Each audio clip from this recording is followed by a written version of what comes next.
আদ্রিতার চোখে নীল ছিল নিছকই একজন চাকর। সে সারাদিন আদ্রিতার ভাই ফরমাস খেটেও ওকে সন্তুষ্ট করতে পারত না।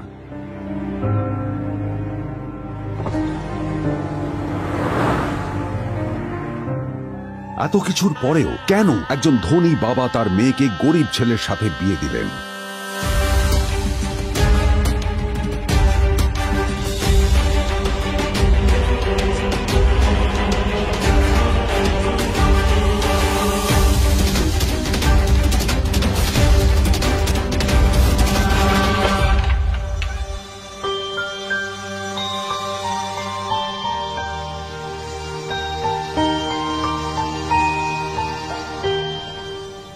এবং তারপরে সেই মেয়েটি তার গরিব স্বামীর কাছ থেকে নতুন বছরে এমন একটা গিফট পেয়েছিল যে তার চক্ষু স্থির হওয়ার জোগাড় হয়েছিল।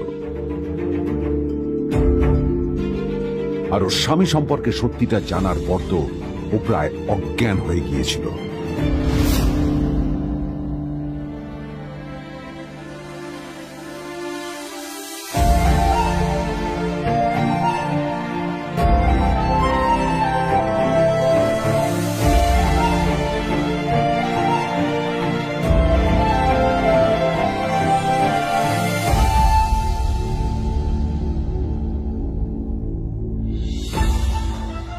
আমার বাবা সবচেয়ে বড় ভুল করেছে তোমার মতো একটা গরিব ছেলের সাথে আমার বিয়ে দিয়ে।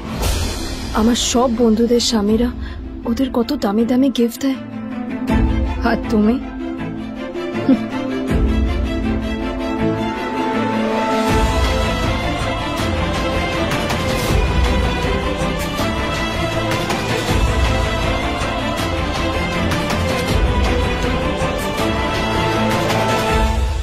আদ্রিতা তার বাবার কথায় নীলকে বিয়ে তো করেছিল, কিন্তু ও শর্ত দিয়েছিল যেন বাড়ির বাইরের কেউ না জানতে পারে যে নীল ওর স্বামী।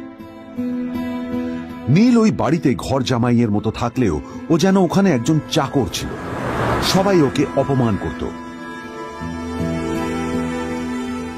ওই বাড়িতে না ও ঠিক মতো খাবার পেত, আর না ওর কোনো আলাদা ঘর ছিল। কখনো কার্পেটের উপর ঘুমোতো, তো কখনো আবার পোষা কুকুরের ঘরের পাশে নীলকে ঘুমোতে হতো। হাত খরচ মেটাতে ও এক জায়গায় ওয়েটারের কাজও করত। আদ্রিতা তার বন্ধুদের বলেছিল যে আদ্রিতা বিদেশে বিয়ে করেছে আর তার স্বামী লন্ডনের একজন খুব বড় বিজনেসম্যান। কিন্তু যখন আদ্রিতার বন্ধুরা ওকে ওদের স্বামীদের দেওয়া দামি দামি গিফটগুলো দেখাতো, তখন লজ্জায় ওর ভিতরটা পুড়ে ছাই হয়ে যেত।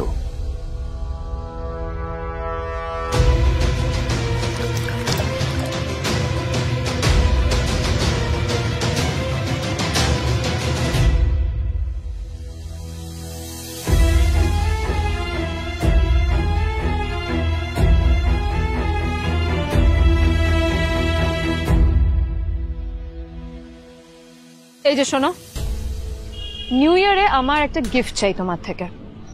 আর গিফট যেন দামি হয়, হ্যাঁ, মানে খুব দামি, কয়েক লাখ টাকা। ওকে? কয়েক লাখ টাকা? কিন্তু অদ্রিতা, এত টাকা আমি একসাথে কখনো দেখিনি। তোমাকে এত দামি গিফট আমি কি করে দেব? এটা তো তোমার বিয়ে করার আগে ভাবা উচিত ছিল। একজন পুরুষ মানুষ হয়ে নিজের স্ত্রীর এইটুকু ইচ্ছা তুমি পূরণ করতে পারবে না? স্ত্রীর এই কথাগুলো নীলকে আহত করে। নিঃশব্দে ওখান থেকে চলে যায় নীল।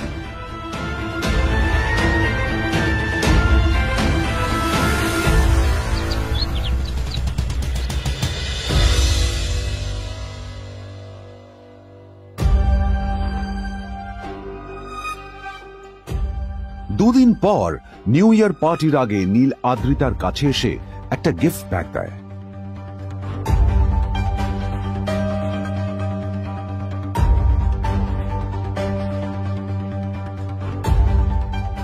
আদ্রিতা মুখ বেজার করে বাক্সটা খুলল, তবে তারপর বাক্সের ভেতরে গিফটটা দেখতেই ও চমকে গেল।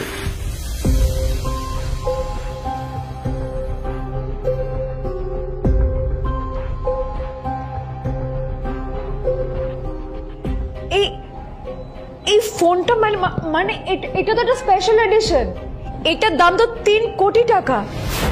তুমি এটা পেলে কোথা থেকে? আসলে আসলে এটা অরিজিনাল নয়। আমি ওই ফোনটারই একটা কপি এনেছি।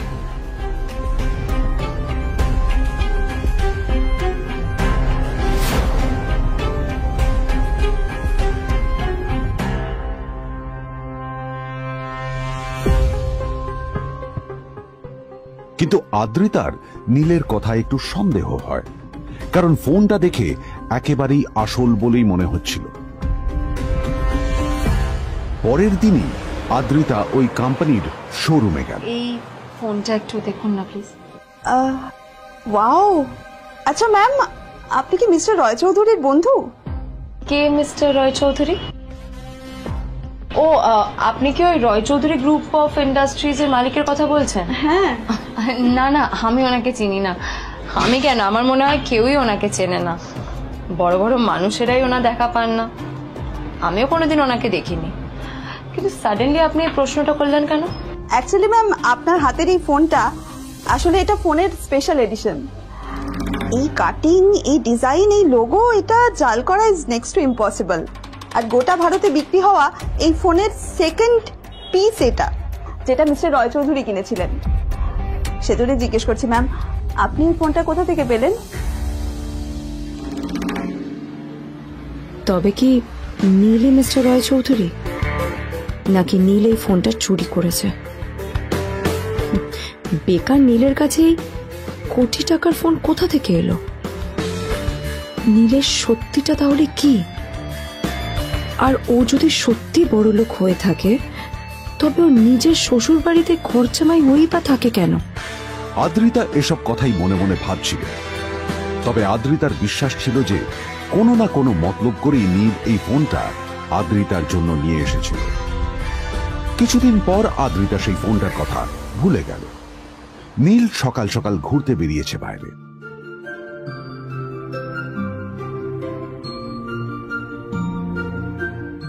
কটা বাজে রে? আমার খুব লেট হয়ে গেছে বুঝলি। তোরা খেল, ঠিক আছে? তোরা খেল, আমি আসছি।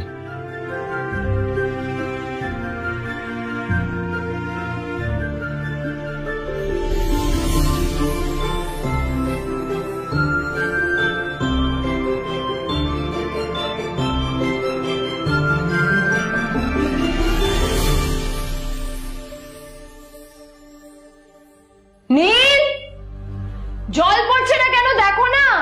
নীল, নীল, নীল কোথায় গেল? নীল,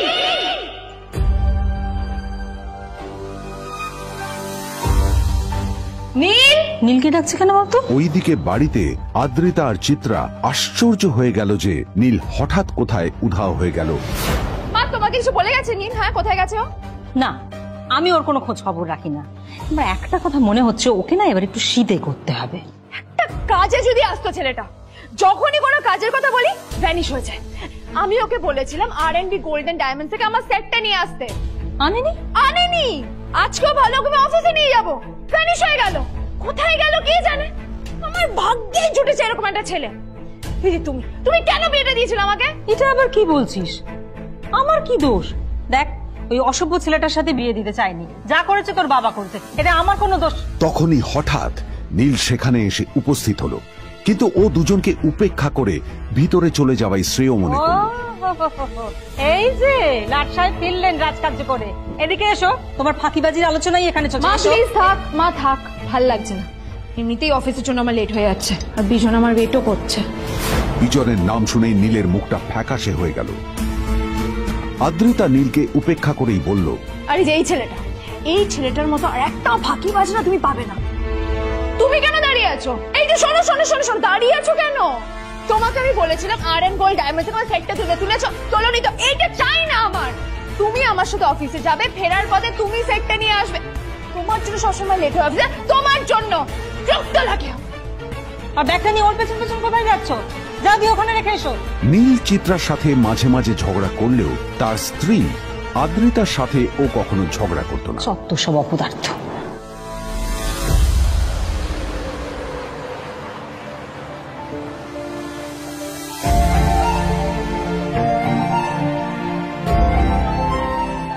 কিছুক্ষণের মধ্যেই তারা আদ্রিতার অফিসে পৌঁছে গেল।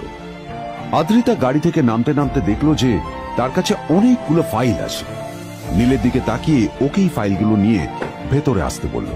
তাহলে হা করে দাঁড়িয়ে আছো কেন? ফাইলগুলো নিয়ে ভেতরে এসো।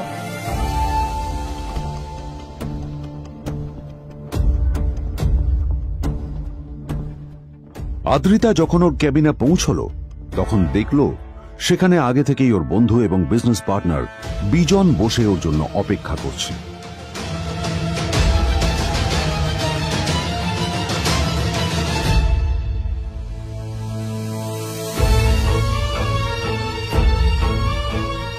কোথায় ছিলে বলো? আমি 1 ঘন্টা ধরে তোমার জন্য এখানে ওয়েট করছি। এই লোকটার কি কোনো কাজকর্ম নেই? 1 ঘন্টা ধরে বসে আমার স্ত্রী আদ্রিতার জন্য অপেক্ষা করছে। সরি বিজন, আমি খুবই দুঃখিত যে বাড়ির কিছু লোকের জন্য না আমার সবসময় লেট হয়ে যায়।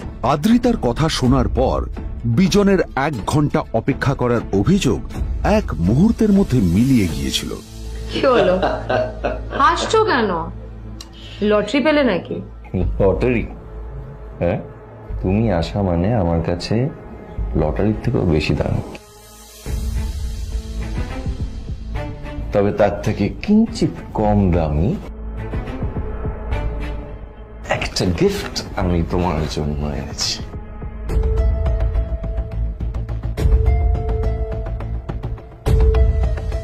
This is a rare diamond necklace for you. এটা আমার জন্য? সত্যি? এই শহরে এটা খুঁজে পাওয়া খুব বিরল। Just like you. Like it? Thank you. You're welcome. Thank you for the gift. আসি তাহলে এখন।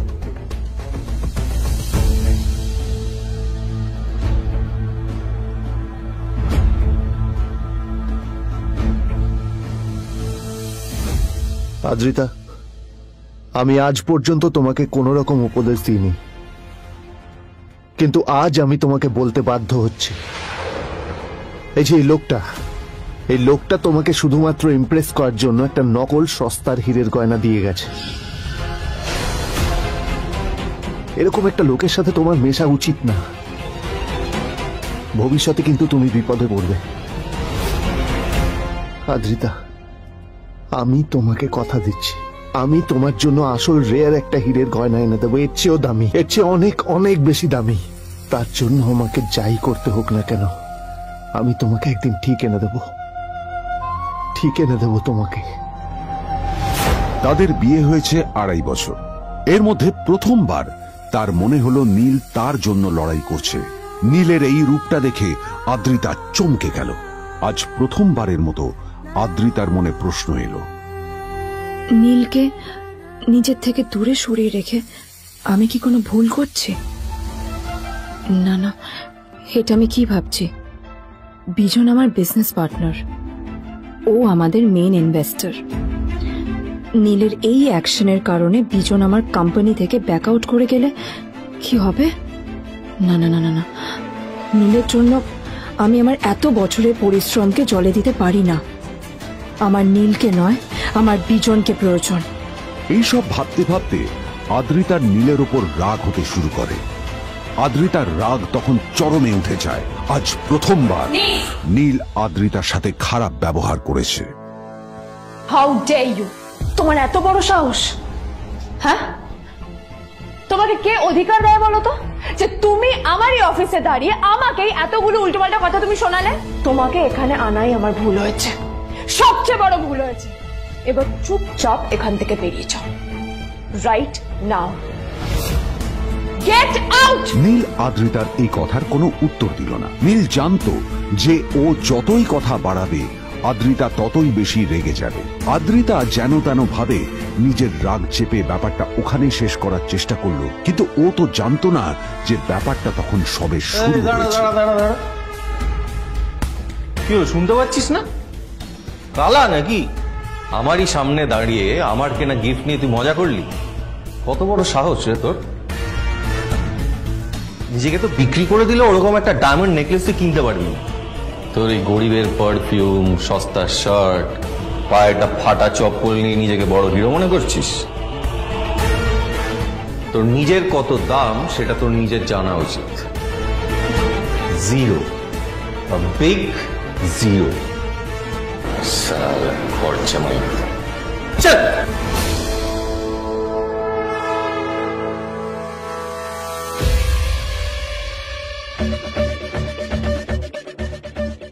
নীল তখনও ঝামেলা করার মেজাজ ছিল না, কিন্তু যখন কেউ অন্যের নীরবতা সুযোগ নিতে শুরু করে তখন কথা বলাটা প্রয়োজন।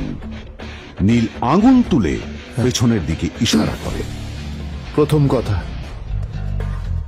ওই যে ওখানে দাঁড়িয়ে আছে, ও আমার স্ত্রী।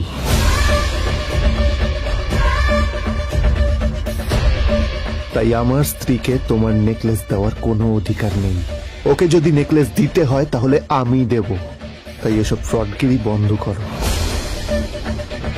আর দ্বিতীয় কথা, যার পকেটে পয়সা নেই ঝনঝন আওয়াজ করা তার মানায় না।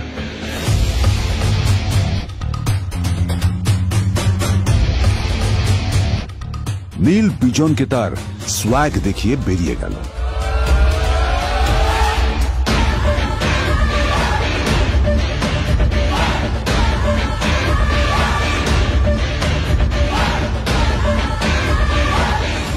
আদ্রিতার রাগে গজগজ করছিল। ওর জ্বলন্ত চোখের সামনে শুধু নীলের মুখটা ভেসে উঠছিল। ও যতই নীলের কথা ভাবছিল ততই ওর রাগ বেড়ে যাচ্ছিল। গত কয়েক মাস ধরে আদ্রিতার কোম্পানির অবস্থা একেবারেই ভালো ছিল না। আদ্রিতা তা সামলানোর আপ্রাণ চেষ্টা করছিল। কি যে করবেও সেইটাই বুঝে উঠতে পারছিল না। তারপর বিজনের সাথে ওর দেখা হলো, আর তখনই বিজনের সাথে ওর বন্ধুত্ব হলো। বিজন একটা খুব বড় পরিবারের সদস্য। আজ বিজন শুধুমাত্র আদ্রিতার কোম্পানির একজন বিজনেস পার্টনারই নয়, সাথে বড় ইনভেস্টরও। আর শুধুমাত্র বিজনের কারণেই আদ্রিতার কোম্পানি এখনো চলছে। এই কোম্পানির সমস্ত লস বিজনই বহন করে এবং আদ্রিতারও ওকে তাই খুব প্রয়োজন। বিজনের সাথে বন্ধুত্ব করা আদ্রিতার পক্ষে সহজ কাজ ছিল না। অনেক কাঠখড় পুড়িয়ে আদ্রিতা ওর কাছাকাছি এসেছিল। সবকিছু ঠিকঠাকই চলছিল, সবকিছুই আদ্রিতার প্ল্যান অনুযায়ী হচ্ছিল, কিন্তু নীল আজ এসে সবকিছু নষ্ট করে দিল। কি দরকার ছিল বুঝতে পারছি না। কি দরকার ছিল নীলের বিজনকে এতগুলো কথা শোনানোর? এবার বিজন আমাকে টাকা দেবে কিনা সেটাও জানি না। আমার কোম্পানিতে ইনভেস্ট করতে চাইবে কিনা সেটাও বুঝতে পারছি না। কি করব?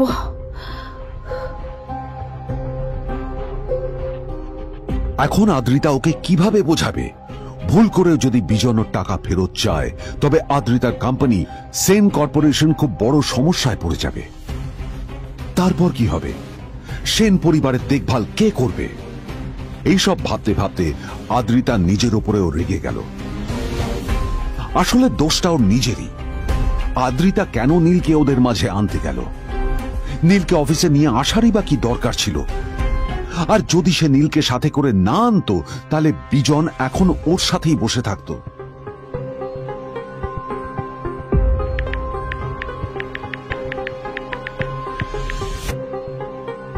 প্যামেলা, আমি মিটিং এ বেরোবো, আমার চেঞ্জটা একটু নিয়ে এসো প্লিজ।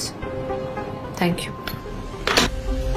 আর অন্যদিকে সেন কর্পোরেশনের অফিস থেকে বেরিয়ে নীলের খুব ফুরফুরে লাগছিল।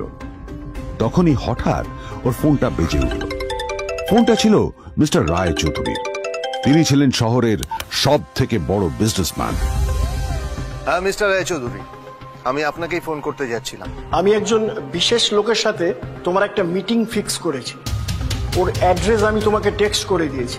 আমি চাই তুমি ওই লোকটার সাথে মিট করো। ঠিক আছে, আমি যে কোনো কারোর সাথে দেখা করতে পারি, কিন্তু তার জন্য আপনাকে আমার দুটো শর্ত মানতে হবে। প্রথমটা, আমার জন্য একটা রেয়ার হীরের নেকলেস আপনাকে জোগাড় করে আনতে হবে। আর দ্বিতীয়টা, আমি আপনাকে টেক্সট করছি, এটাও কিন্তু একই রকম জরুরি। এই দুটো কাজ আপনাকে যত তাড়াতাড়ি সম্ভব করে ফেলতে হবে আমার জন্য, ঠিক আছে? তোমার অ্যাকাউন্টে কিছু টাকা পাঠিয়েছি। কিছু জামা কাপড় কেনো, যাতে তুমি ভদ্র সমাজে আসার যোগ্য হও আর তোমাকে আমি স্বামীর পরিচয় দিতে লজ্জা না পাই। তোমার কারণে আমার পরিবার লজ্জা পাবে, আমি সেটা চাই না। যখনই দেখি তখনই তুমি ভিখিরির মতো ছেঁড়া ফাটা জামা কাপড় পরে থাকো। আসলে আদ্রিতার বাড়িতে আজ ফ্যামিলি ডিনার পার্টি ছিল, আর শেষবার নীলের জন্য ওকে অনেক ঝামেলা পোহাতে হয়েছিল। মেসেজ পড়ে নীল ফোনটা নিজের পকেটে রেখে রাস্তার ধারে গিয়ে একটা ট্যাক্সি থামানোর জন্য হাত বাড়িয়ে দিল। নীল ট্যাক্সি ধরে গোল্ডেন সিটি অ্যাভিনিউর দিকে বেরিয়ে পড়ল।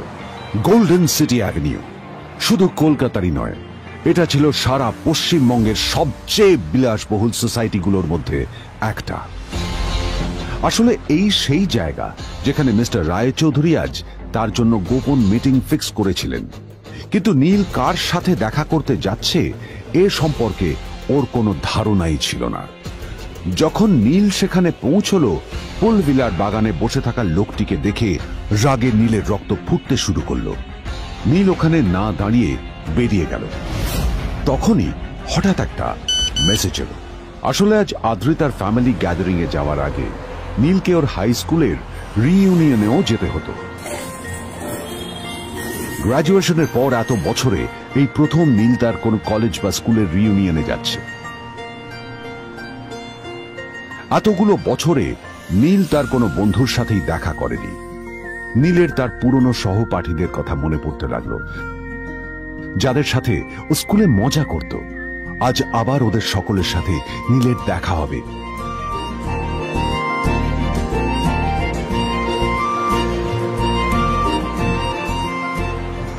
আর এই সব কিছু ভেবেই নীল এক্সাইটেড হয়ে যাচ্ছিল। আসলে সোহিনীকে নীল তার স্কুল টাইমে পছন্দ করত।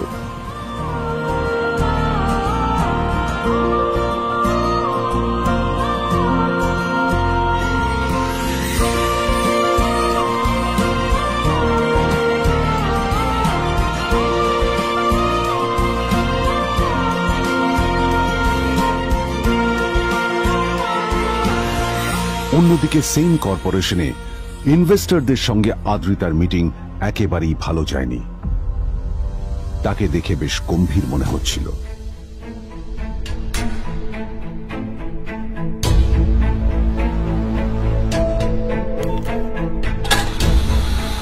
ভাই, পৃথিবীতে এমন লোকও আছে, কি দিমাগ দেখলি? হ্যাঁ, কাজকর্ম তো কিছু করার নেই, আর কিছু করেও না। হ্যাঁ, শুধু চলে এসছে আমাদের ম্যাডামকে রাখাতে। এই 1 বছরে না কিচ্ছু বদলায়নি। আরে আমি তো ভেবেছিলাম যে এর সাথে ম্যাডামের আর কোনো সম্পর্কই নেই, কিন্তু না, এখন যা দেখছি উল্টে ম্যাডামের মাথায় উঠে নাচছে। আমার মাঝে মাঝে মনে হয় এদের দুজনের বিয়ে কিভাবে হলো। আর বিয়ে তো অনেক পরের কথা, 2 বছর হয়ে গেল এদের এখনো ডিভোর্স হলো না। হ্যাঁ, আমার তো ভাবলে কিরকম অবাক যা লাগছে। বলেছিস।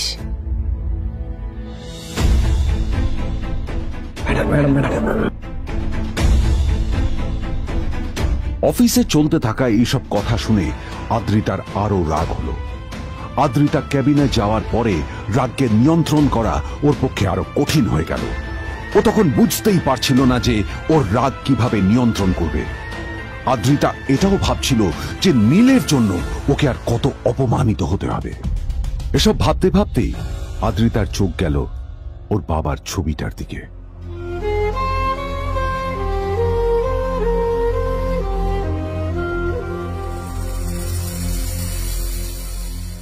আমি তো তোমার সবচেয়ে প্রিয় মেয়ে ছিলাম বাবা, তাই তাই আমি সবসময় ভেবেছি যে তুমি আমার জন্য যাকে সিলেক্ট করবে সে সব থেকে শ্রেষ্ঠ হবে। তাই আমি নিজে থেকে কখনো কোনো রিলেশনশিপে যাইনি, আর তোমার কাছে বিয়ের কোনো শর্তও রাখিনি। কিন্তু কিন্তু তুমি না আমার সাথে কি করলে? এই গাধাটার সাথে আমাকে বিয়ে দিলে। আমার জীবনটা নষ্ট হয়ে গেল, শেষ হয়ে গেল।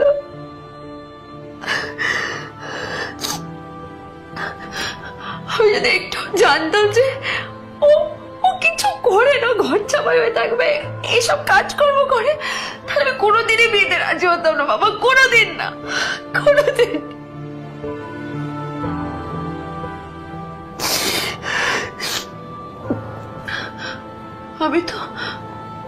আমি তো সবসময় ভাবতাম যে বাবা মারা তাদের সন্তানের ভালো চায়, কল্যাণ চায়, তাদের জন্য চিন্তা করে, কিন্তু কিন্তু বাবা তুমি আমার জন্য একটু চিন্তা করোনি। তুমি শুধু তোমার শেষ কর্তব্যটুকু করতে চেয়েছিলে, শেষ ইচ্ছাটুকু রাখতে চেয়েছি, ব্যাস পালন করা হয়ে গেছে। আর আমাদের তুমি ছেড়ে চলে গেলে, তুমি আমাকে ছেড়ে চলে গেলে। অন্যদিকে নীল রিইউনিয়ন পার্টির জন্য হোটেল প্রাইম স্টারের দিকে রওনা হলো। হোটেল প্রাইম স্টার ছিল শহরের সবচেয়ে দামি হোটেল। ওখানে শহরের সব বড় লোকেরা যাতায়াত করত। নীল যখনই তার পুরনো বাইকটা নিয়ে ওখানে পৌঁছলো, ওর পুরনো জামা কাপড়, পুরনো বাইক আর ওর পায়ে ছেঁড়া চপ্পল দেখে সিকিউরিটি গার্ড ওকে গেটের বাইরেই আটকে দিল। কোথায় যাচ্ছিস শালা ভিখিরি? না না দাদা, আপনি আমাকে ভুল বুঝছেন। আসলে আমাকে ইনভাইট করা হয়েছে, আমি এই হোটেলেই এসেছি। শালা মিথ্যে কথা বলার জায়গা পাস না? হ্যাঁ, মিথ্যে কথা বলার আগে নিজের চেহারাটা তো দেখতিস। এটা একটা প্রাইম হোটেল, বুঝেছিস? এখানে সব শহরের বড় বড় লোকেরা তাদের বড় বড় গাড়ি নিয়ে আসে। শালা তোর মতো একটা ভিখিরি একটা ফ্যাট প্যাটে আওয়াজ বের করা বাইক নিয়ে চলে এসেছিস, আর আমি তোকে ঢুকতে দেবো? না দাদা, আমাকে ইনভাইট করা হয়েছে।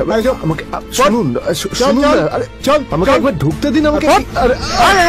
নীল পড়ে যেতেই একটা দামি গাড়ি ওখানে এসে দাঁড়ালো। এই গাড়িটি আর অন্য কারো নয়, হোটেল প্রাইমের মালিক মিস্টার খান্নার ছিল। কি হচ্ছে কি এটা? হোটেলের গেটের সামনে এসব ক্যাশ চলছে এখানে। হোটেলের বদনাম হবে না এতে? স্যার দেখুন না, এই যে ভিখিরিটা হোটেলে ঢুকতে যাচ্ছে, আমি বারণ করছি, শুনছে না স্যার? Shut up! আপনি কি করতে আছেন? কে কি হচ্ছে দেখি দেখি কে? মিস্টার খান্না তার চশমা খুলে নীলের দিকে দেখলেন, আর ওনার মুখটা হাঁ হয়ে গেল।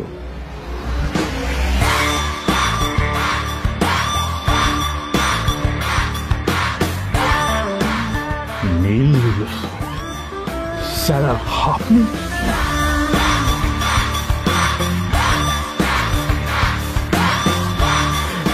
Extremely sorry sir. Sir sir, আপনি একটা ইনফর্ম করেননি কেন আমাকে? আপনি আসবেন জানলে তো আমি নিজে রিসিভ করতে আসতাম আপনাকে। ঠিক আছে, আপনি ব্যস্ত হবেন না প্লিজ। জানোইনি কে? নিজের বসকে এভাবে একজন ভিখারিকে হাতে পায়ে ধরতে দেখে গার্ডটিও অবাক হয়ে গেল। আরে sir, sorry sir, extremely sorry, আপনি আমার সঙ্গে আসবেন। সরি স্যার, সরি, ভুল হয়ে গেছে স্যার। সালাম স্যার। নীল কি তবে সত্যিই একজন খুব বড়লোক কেউ? জানতে পকেট এফএম এর এই সম্পূর্ণ গল্পটি শুনুন, বস দুনিয়া যার বসে, যেটা ভারতীয়রা সবচেয়ে বেশি শুনছে। বিনামূল্যে গল্প শুনতে নিচের ইনস্টল বাটনে ক্লিক করুন এবং পকেট এফএম ডাউনলোড করুন।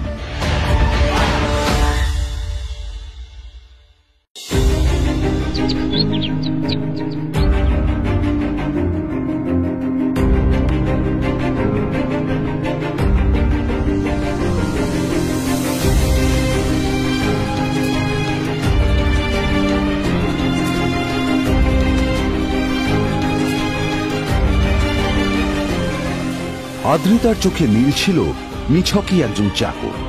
সে সারাদিন আদ্রিতার ভাই ফরমাস খেটেও ওকে সন্তুষ্ট করতে পারত না।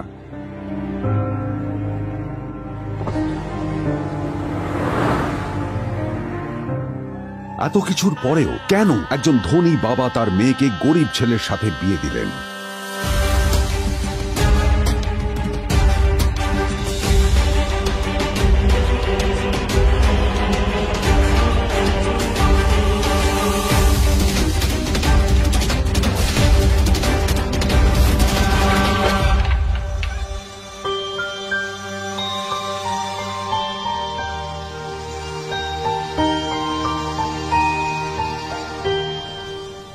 এবং তারপরে সেই মেয়েটি তার গরিব স্বামীর কাছ থেকে নতুন বছরে এমন একটা গিফট পেয়েছিল যে তার চক্ষু স্থির হওয়ার জোগাড় হয়েছিল।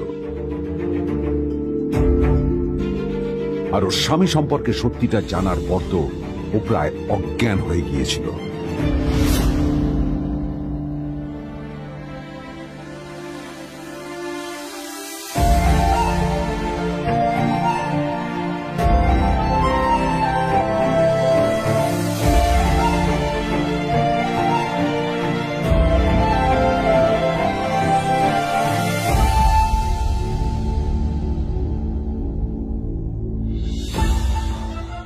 আমার বাবা সবচেয়ে বড় ভুল করেছে তোমার মতো একটা গরিব ছেলের সাথে আমার বিয়ে দিয়ে।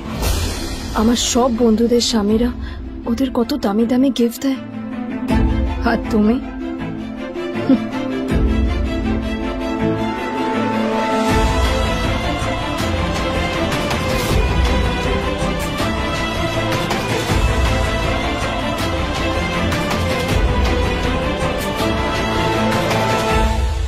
আদ্রিতা তার বাবার কথায় নীলকে বিয়ে তো করেছিল, কিন্তু ও শর্ত দিয়েছিল যেন বাড়ির বাইরের কেউ না জানতে পারে যে নীল ওর স্বামী। নীল ওই বাড়িতে ঘর জামাইয়ের মতো থাকলেও ও যেন ওখানে একজন চাকর ছিল। সবাই ওকে অপমান করত। ওই বাড়িতে না ও ঠিক মতো খাবার পেত, আর না ওর কোনো আলাদা ঘর ছিল। কখনো কার্পেটের উপর ঘুমতো, তো কখনো আবার পোষা কুকুরের ঘরের পাশে নীলকে ঘুমোতে হতো।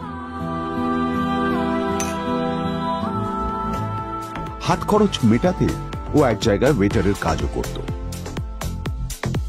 আদ্রিতা তার বন্ধুদের বলেছিল যে আদ্রিতা বিদেশে বিয়ে করেছে, আর তার স্বামী লন্ডনের একজন খুব বড় বিজনেসম্যান। কিন্তু যখন আদ্রিতার বন্ধুরা ওকে ওদের স্বামীদের দেওয়া দামি দামি গিফটগুলো দেখাতো, তখন লজ্জায় ওর ভিতরটা পুড়ে ছাই হয়ে যেত।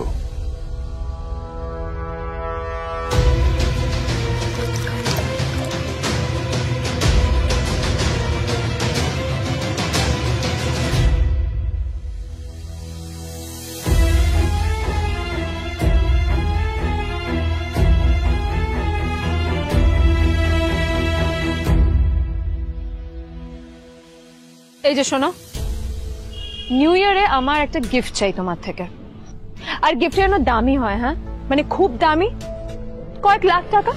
ওকে? কয়েক লাখ টাকা? কিন্তু অদ্রিতা, এত টাকা আমি একসাথে কখনো দেখিনি। তোমাকে এত দামি গিফট আমি কি করে দেব? এটা তো তোমার বিয়ে করার আগে ভাবা উচিত ছিল। একজন পুরুষ মানুষ হয়ে নিজের স্ত্রীর এইটুকু ইচ্ছা তুমি পূরণ করতে পারবে না? স্ত্রীর এই কথাগুলো নীলকে আহত করে। নিঃশব্দে ওখান থেকে চলে যায় নীল।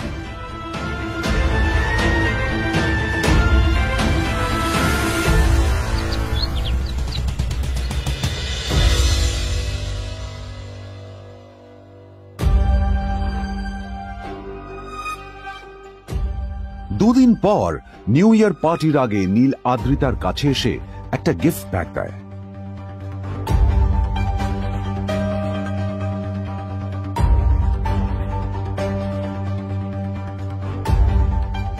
আদ্রিতা মুখ বেজার করে বাক্সটা খুলল, তবে তারপর বাক্সের ভেতরে গিফটটা দেখতেই ও চমকে গেল।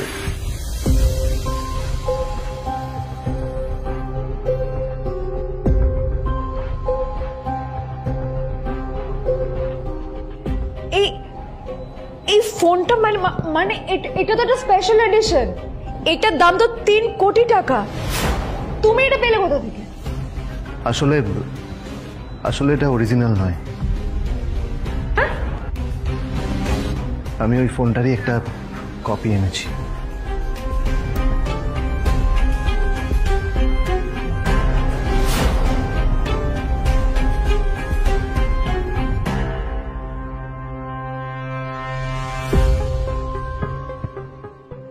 কিন্তু আদ্রিতার নীলের কথা একটু সন্দেহ হয়, কারণ ফোনটা দেখে একেবারেই আসল বলেই মনে হচ্ছিল। পরের দিনই আদ্রিতা ওই কোম্পানির শোরুমে গেল। এই ফোনটা একটু দেখুন না প্লিজ। ওয়াও, আচ্ছা ম্যাম, আপনি কি মিস্টার রয় চৌধুরীর বন্ধু? কে মিস্টার রয় চৌধুরী? ও, আপনি কি ওই রয় চৌধুরী গ্রুপ অফ ইন্ডাস্ট্রিজ এর মালিকের কথা বলছেন? হ্যাঁ। না না, আমি ওনাকে চিনি না।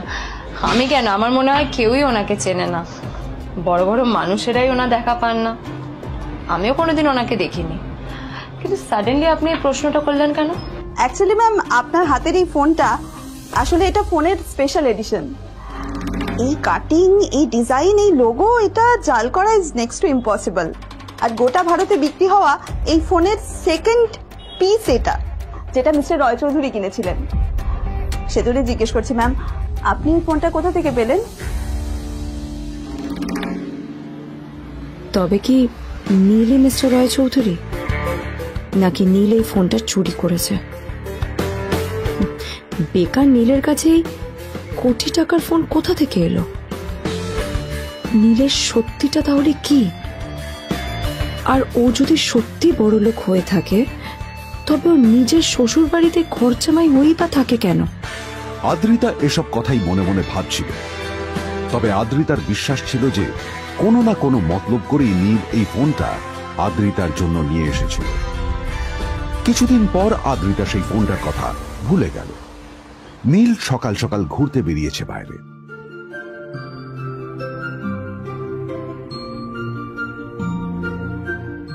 কটা বাজে রে? আমার খুব লেট হয়ে গেছে বুঝলি। তোরা খেল, ঠিক আছে? তোরা খেল, আমি আসছি।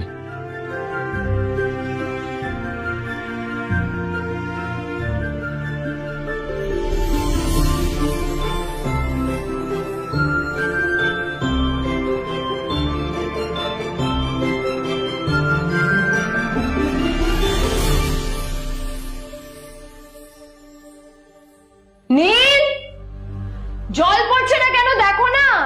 নীল, নীল, নীল কোথায় গেল? নীল,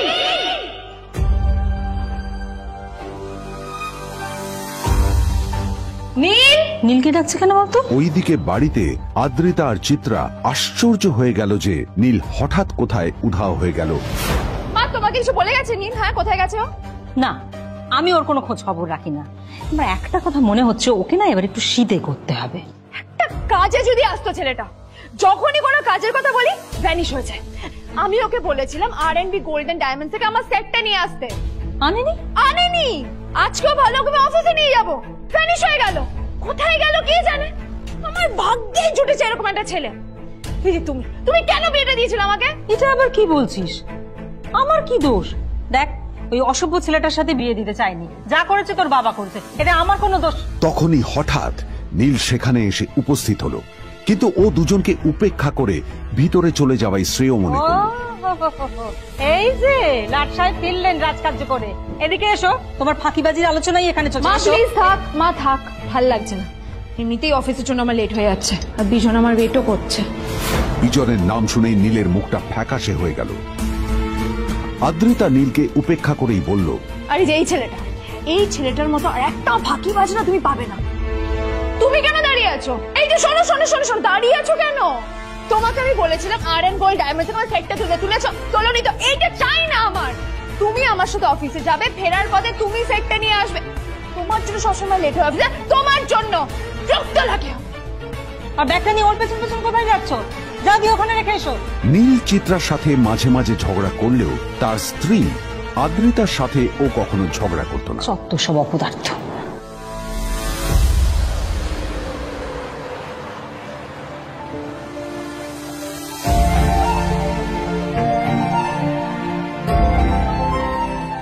কিছুক্ষণের মধ্যেই তারা আদ্রিতার অফিসে পৌঁছে গেল। আদ্রিতা গাড়ি থেকে নামতে নামতে দেখলো যে তার কাছে অনেকগুলো ফাইল আছে। নীলের দিকে তাকিয়ে ওকেই ফাইলগুলো নিয়ে ভেতরে আসতে বলল। চলো, হা করে দাঁড়িয়ে আছো কেন? ফাইলগুলো নিয়ে ভেতরে এসো।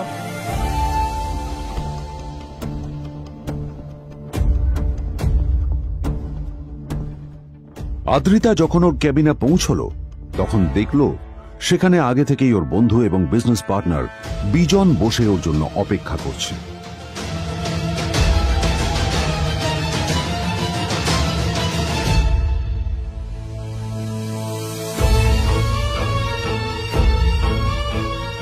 কোথায় ছিলে বলো?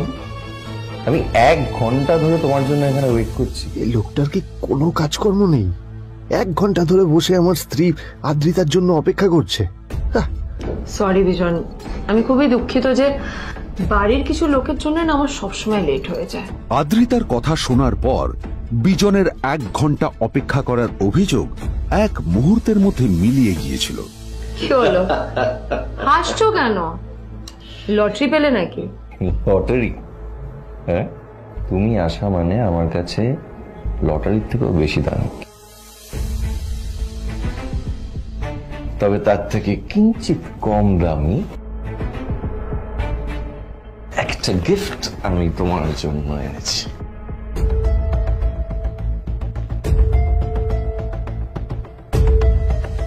This is a rare diamond necklace for you. এটা আমার জন্য সত্যি? এই শহরে এটা খুঁজে পাওয়া খুব বিরল। Just like you. Like it? Thank you. You're welcome. Thank you for the gift. আসি তাহলে এখন।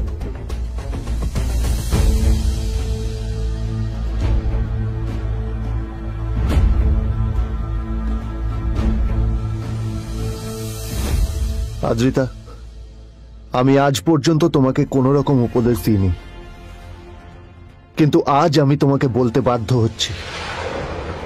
এই যে এই লোকটা তোমাকে শুধুমাত্র ইমপ্রেস করার জন্য একটা নকল সস্তার হীরের গয়না দিয়ে গেছে।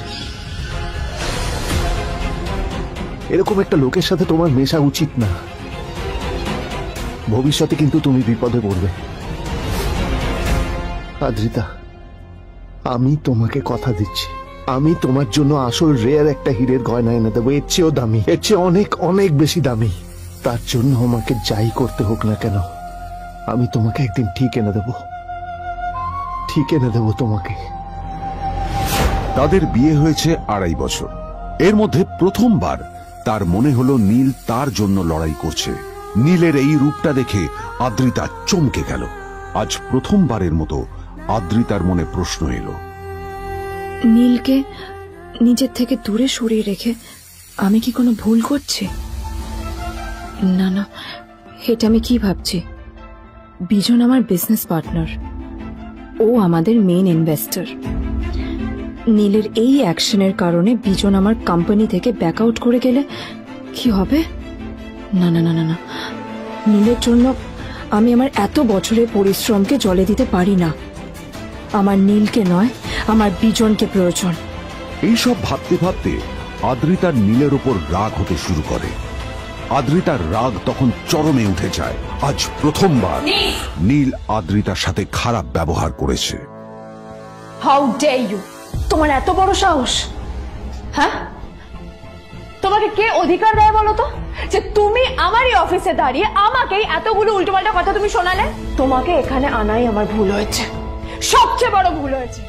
এবার চুপচাপ এখান থেকে বেরিয়ে যাও, right now. Get out! Neel আদ্রিতার এই কথার কোনো উত্তর দিল না। নীল জানতো যে ও যতই কথা বাড়াবে আদ্রিতা ততই বেশি রেগে যাবে। আদ্রিতা যেন তেন ভাবে নিজের রাগ চেপে ব্যাপারটা ওখানেই শেষ করার চেষ্টা করলো, কিন্তু ও তো জানতো না যে ব্যাপারটা তখন সবে শুরু হয়েছে। কি হলো, শুনতে পাচ্ছিস না? কালা নাকি? আমারই সামনে দাঁড়িয়ে আমার কেনা গিফট নিয়ে তুই মজা করলি? কত বড় সাহস রে তোর! নিজেকে তো বিক্রি করে দিলে ওরকম একটা ডায়মন্ড নেকলেস তুই কিনতে পারবি না। তোর এই গরিবের পারফিউম, সস্তা শার্ট, পায়েটা ফাটা চপ্পল নিয়ে নিজেকে বড় হিরো মনে করছিস? তোর নিজের কত দাম সেটা তোর নিজের জানা উচিত। Zero, big zero. সালা খরচা মাই চল।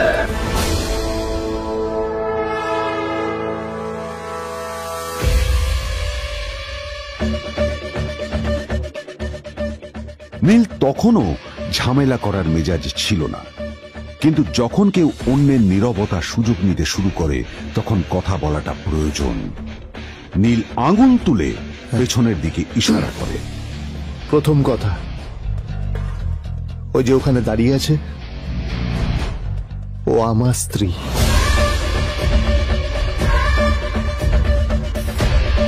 তাই আমার স্ত্রীকে তোমার নেকলেস দেওয়ার কোনো অধিকার নেই। ওকে যদি নেকলেস দিতে হয় তাহলে আমি দেব। তাই এসব ফ্রডগিরি বন্ধ করো। আর দ্বিতীয় কথা, যার পকেটে পয়সা নেই ঝনঝন আওয়াজ করা তার মানায় না।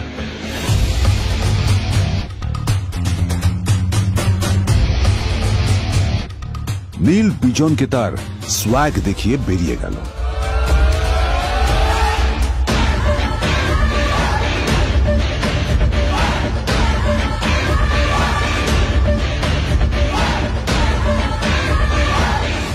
আদ্রিতার রাগে গজগজ করছিল। ওর জ্বলন্ত চোখের সামনে শুধু নীলের মুখটা ভেসে উঠছিল। ও যতই নীলের কথা ভাবছিল ততই ওর রাগ বেড়ে যাচ্ছিল। গত কয়েক মাস ধরে আদ্রিতার কোম্পানির অবস্থা একেবারেই ভালো ছিল না। আদ্রিতা তা সামলানোর আপ্রাণ চেষ্টা করছিল। কি যে করবেও সেইটাই বুঝে উঠতে পারছিল না। তারপর বিজনের সাথে ওর দেখা হলো, আর তখনই বিজনের সাথে ওর বন্ধুত্ব হলো। বিজন একটা খুব বড় পরিবারের সদস্য। আজ বিজন শুধুমাত্র আদ্রিতার কোম্পানির একজন বিজনেস পার্টনারই নয়, সাথে বড় ইনভেস্টরও। আর শুধুমাত্র বিজনের কারণেই আদ্রিতার কোম্পানি এখনো চলছে। এই কোম্পানির সমস্ত লস বিজনই বহন করে এবং আদ্রিতারও ওকে তাই খুব প্রয়োজন। বিজনের সাথে বন্ধুত্ব করা আদ্রিতার পক্ষে সহজ কাজ ছিল না। অনেক কাঠখড় পুড়িয়ে আদ্রিতা ওর কাছাকাছি এসেছিল। সবকিছু ঠিকঠাকই চলছিল, সবকিছুই আদ্রিতার প্ল্যান অনুযায়ী হচ্ছিল, কিন্তু নীল আজ এসে সবকিছু নষ্ট করে দিল। কি দরকার ছিল বুঝতে পারছি না। কি দরকার ছিল নীলের বিজনকে এতগুলো কথা শোনানোর? এবার বিজন আমাকে টাকা দেবে কিনা সেটাও জানি না, আমার কোম্পানিতে ইনভেস্ট করতে চাইবে কিনা সেটাও বুঝতে পারছি না। কি করব?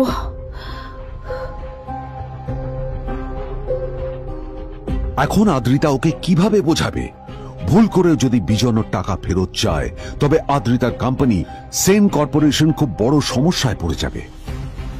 তারপর কি হবে? সেন পরিবারের দেখভাল কে করবে? এইসব ভাবতে ভাবতে আদ্রিতা নিজের উপরেও রেগে গেল। আসলে দোষটা ওর নিজেরই। আদ্রিতা কেন নীলকে ওদের মাঝে আনতে গেল? নীলকে অফিসে নিয়ে আসারই বা কি দরকার ছিল? আর যদি সে নীলকে সাথে করে না আনতো তাহলে বিজন এখন ওর সাথেই বসে থাকতো।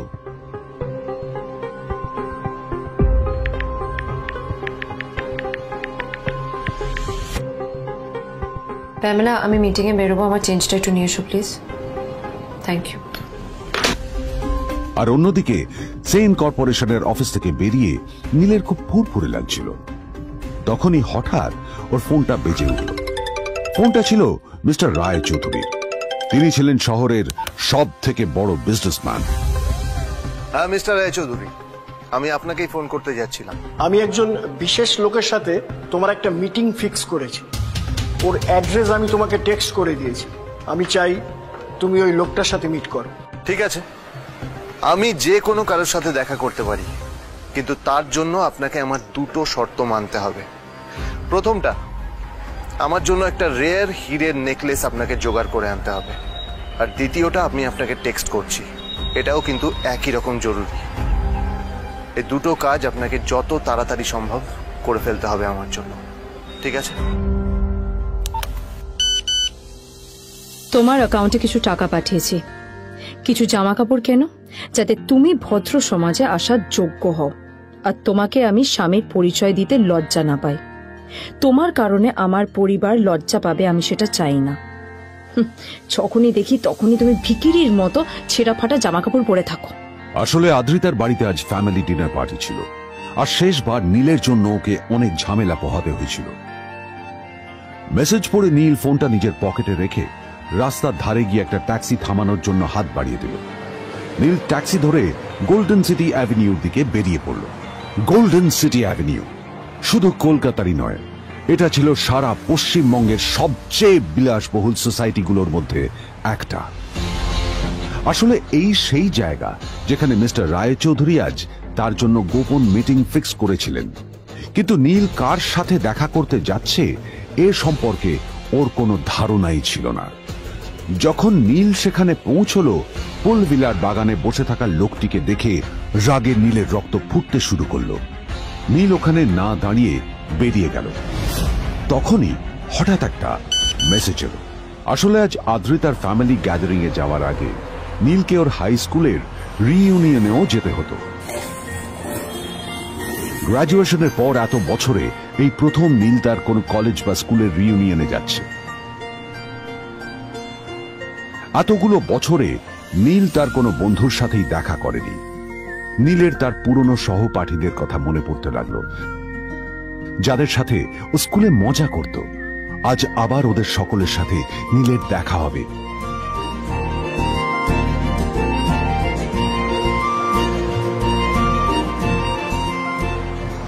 আর এই সব কিছু ভেবেই নীল এক্সাইটেড হয়ে যাচ্ছিল। আসলে সোহিনীকে নীল তার স্কুল টাইমে পছন্দ করত।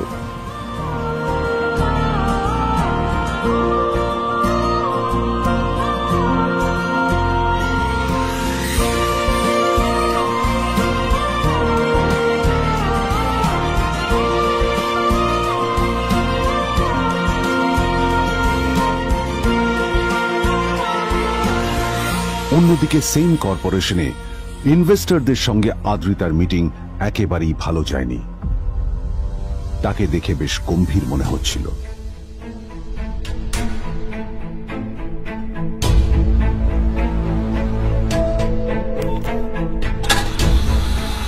ভাই পৃথিবীতে এমন লোক আছে, কি দেমাগ দেখলি? হ্যাঁ, কাজকর্ম তো কিছু করার নেই, আর কিছু করেও না। হ্যাঁ, শুধু চলে এসছে আমাদের ম্যাডামকে রাখাতে। এই 1 বছরে না কিচ্ছু বদলায়নি। আরে আমি তো ভেবেছিলাম যে এর সাথে ম্যাডামের আর কোনো সম্পর্কই নেই, কিন্তু না, এখন যা দেখছি উল্টে ম্যাডামের মাথায় উঠে নাচছে। আমার মাঝে মাঝে মনে হয় এদের দুজনের বিয়ে কিভাবে হলো।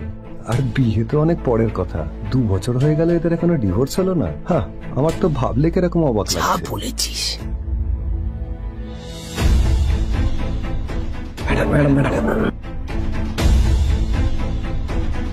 অফিসে চলতে থাকা এইসব কথা শুনে আদ্রিতার আরো রাগ হলো। আদ্রিতা ক্যাবিনে যাওয়ার পরে রাগকে নিয়ন্ত্রণ করা ওর পক্ষে আরো কঠিন হয়ে গেল। ও তখন বুঝতেই পারছিল না যে ওর রাগ কিভাবে নিয়ন্ত্রণ করবে। আদ্রিতা এটাও ভাবছিল যে নীলের জন্য ওকে আর কত অপমানিত হতে হবে। এসব ভাবতে ভাবতেই আদ্রিতার চোখ গেল ওর বাবার ছবিটার দিকে।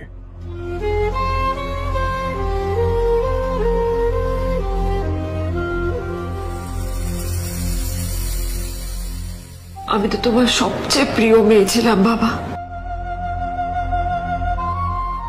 তাই আমি সবসময় ভেবেছি যে তুমি আমার জন্য যাকে সিলেক্ট করবে সে সব থেকে শ্রেষ্ঠ হবে। তাই আমি নিজে থেকে কখনো কোনো রিলেশনশিপে যাইনি, আর তোমার কাছে বিয়ের কোনো শর্তও রাখিনি। কিন্তু তুমি না আমার সাথে কি করলে? এই গাধাটার সাথে আমাকে বিয়ে দিলে। আমার জীবনটা নষ্ট হয়ে গেল, শেষ হয়ে গেল।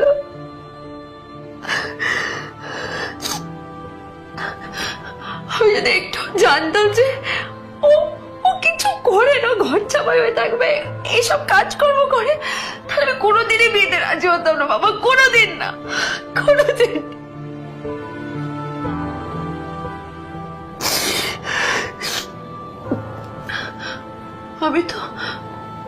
আমি তো সবসময় ভাবতাম যে বাবা মারা তাদের সন্তানের ভালো চায়, কল্যাণ চায়, তাদের জন্য চিন্তা করে। কিন্তু বাবা, তুমি আমার জন্য একটু চিন্তা করোনি। তুমি শুধু তোমার শেষ কর্তব্যটুকু করতে চেয়েছিলে, শেষ ইচ্ছাটুকু রাখতে চেয়েছিলে, পালন করা হয়ে গেছে, আর আমাদের তুমি ছেড়ে চলে গেলে। তুমি আমাকে ছেড়ে চলে গেলে। অন্যদিকে নীল রিউনিয়ন পার্টির জন্য হোটেল প্রাইম স্টারের দিকে রওনা হলো। হোটেল প্রাইম স্টার ছিল শহরের সবচেয়ে দামি হোটেল। ওখানে শহরের সব বড় লোকেরা যাতায়াত করত। নীল যখনই তার পুরনো বাইকটা নিয়ে ওখানে পৌঁছলো, ওর পুরনো জামা কাপড়, পুরনো বাইক আর ওর পায়ে ছেঁড়া চপ্পল দেখে সিকিউরিটি গার্ড ওকে গেটের বাইরেই আটকে দিল। কোথায় যাচ্ছিস শালা ভিখিরি? না না দাদা, আপনি আমাকে ভুল বুঝছেন। আসলে আমাকে ইনভাইট করা হয়েছে, আমি এই হোটেলেই এসেছি। শালা মিথ্যে কথা বলার জায়গা পাস না? হ্যাঁ, মিথ্যে কথা বলার আগে নিজের চেহারাটা তো দেখতিস। এটা একটা প্রাইম হোটেল, বুঝেছিস? এখানে সব শহরের বড় বড় লোকেরা তাদের বড় বড় গাড়ি নিয়ে আসে। শালা তোর মতো একটা ভিখিরি একটা ফ্যাট প্যাটে আওয়াজ বের করা বাইক নিয়ে চলে এসছিস, আর আমি তোকে ঢুকতে দেবো না? দাদা, আমাকে ইনভাইট করা হয়েছে। আমাকে শুনুন, চল আমাকে একবার ঢুকতে দিন আমাকে। নীল পড়ে যেতেই একটা দামি গাড়ি ওখানে এসে দাঁড়ালো। এই গাড়িটি আর অন্য কারো নয়, হোটেল প্রাইমের মালিক মিস্টার খান্নার ছিল। কি হচ্ছে কি এটা? হোটেলের গেটের সামনে এসব এসব ক্যাশ চলছে এখানে। হোটেলের বদনাম হবে না এতে? স্যার দেখুন না, এই যে ভিখিরিটা হোটেলে ঢুকতে যাচ্ছে, ভাই বারণ করছি, শুনছে না স্যার। ছাড়া আপনি কি করতে আছেন? কে কি হচ্ছে দেখি দেখি কে? মিস্টার খান্না তার চশমা খুলে নীলের দিকে দেখলেন, আর ওনার মুখটা হাঁ হয়ে গেল।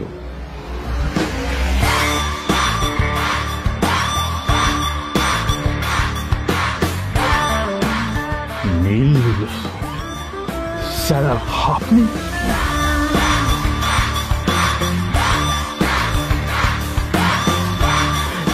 Extremely sorry sir. Sir sir আপনি একটা ইনফর্ম করেননি কেন আমাকে? আপনি আসবেন জানলে তো আমি নিজে রিসিভ করতে আসতাম আপনাকে। ঠিক আছে, আপনি ব্যস্ত হবেন না প্লিজ। জানোইনি কে? নিজের বসকে এভাবে একজন ভিখারিকে হাতে পায়ে ধরতে দেখে গার্ডিও অবাক হয়ে গেল। আরে sir, sorry sir, extremely sorry, আপনি আমার সঙ্গে আসবেন। সরি স্যার, সরি, ভুল হয়ে গেছে স্যার। সালাম স্যার। নীল কি তবে সত্যিই একজন খুব বড়লোক কেউ? জানতে পকেট এফএম এর এই সম্পূর্ণ গল্পটি শুনুন, বস দুনিয়া যার বসে, যেটা ভারতীয়রা সবচেয়ে বেশি শুনছে। বিনামূল্যে গল্প শুনতে নিচের ইনস্টল বাটনে ক্লিক করুন এবং পকেট এফএম ডাউনলোড করুন।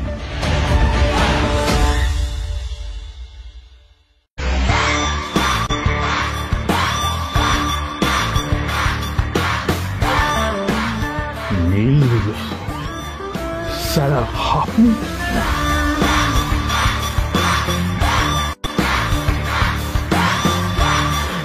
Extremely sorry sir.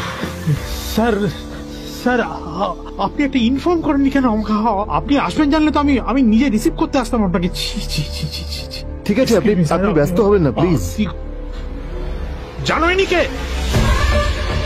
নিজের বসকে এভাবে একজন ভিখারিকে হাতে পায়ে ধরতে দেখে গার্ডিও অবাক হয়ে গেল। আরে sir, sorry sir, extremely sorry, আপনি আমার সঙ্গে আসবেন। সরি স্যার, সরি, ভুল হয়ে গেছে স্যার। সালাম স্যার। নীল কি তবে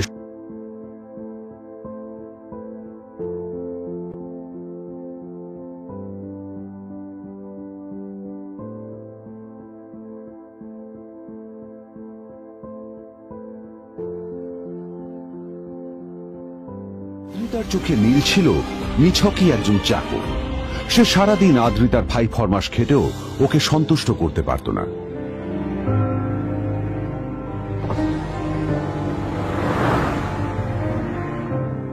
এত কিছুর পরেও কেন একজন ধনী বাবা তার মেয়েকে গরিব ছেলের সাথে বিয়ে দেন?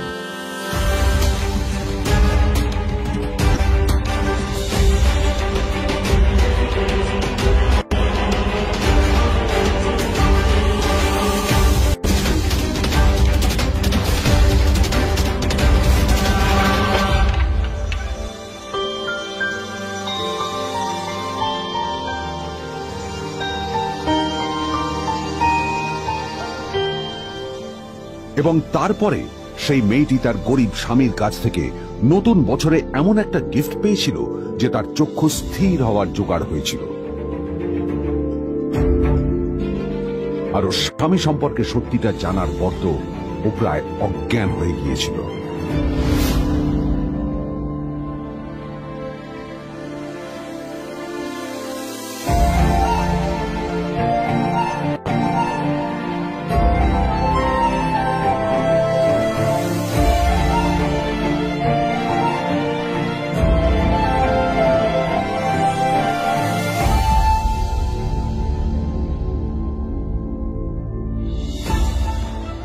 আমার বাবা সবচেয়ে বড় ভুল করেছে তোমার মতো একটা গরিব ছেলের সাথে আমার বিয়ে দিয়ে। আমার সব বন্ধুদের স্বামীরা ওদের কত দামি দামি গিফট দেয়, আর তুমি?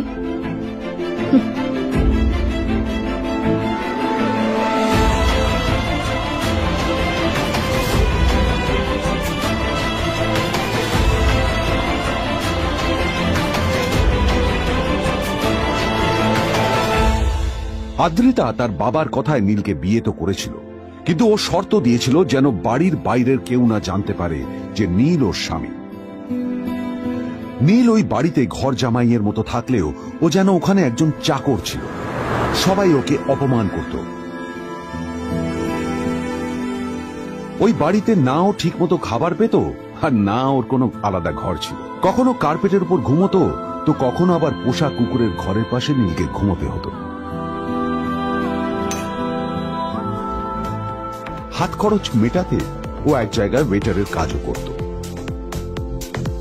আদ্রিতা তার বন্ধুদের বলেছিল যে আদ্রিতা বিদেশে বিয়ে করেছে, আর তার স্বামী লন্ডনের একজন খুব বড় বিজনেসম্যান। কিন্তু যখন আদ্রিতার বন্ধুরা ওকে ওদের স্বামীদের দেওয়া দামি দামি গিফটগুলো দেখাতো, তখন লজ্জায় ওর ভিতরটা পুড়ে ছাই হয়ে যেত।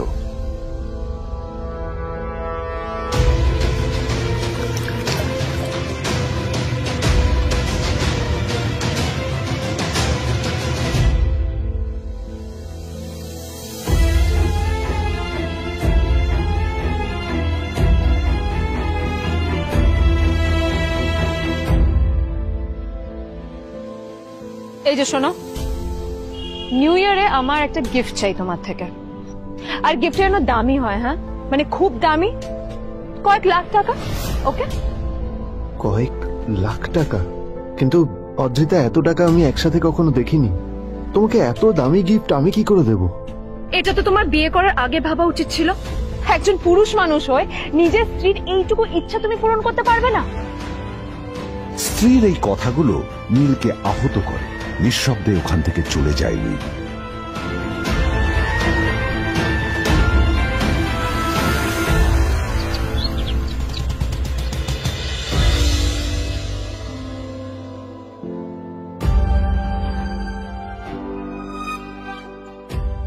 দুদিন পর নিউ ইয়ার পার্টির আগে নীল আদ্রিতার কাছে এসে একটা গিফট প্যাক দেয়।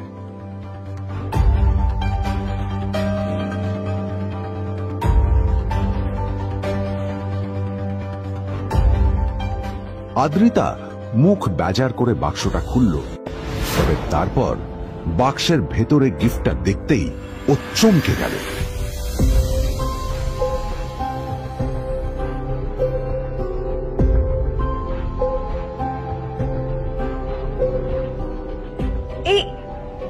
এই ফোনটা মানে এটা তো একটা স্পেশাল এডিশন।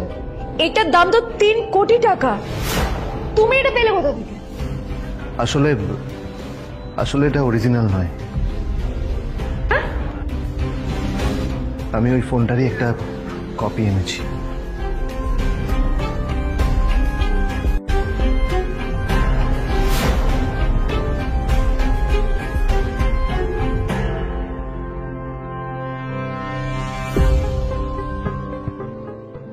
কিন্তু আদ্রিতার নীলের কথা একটু সন্দেহ হয়, কারণ ফোনটা দেখে একেবারেই আসল বলেই মনে হচ্ছিল।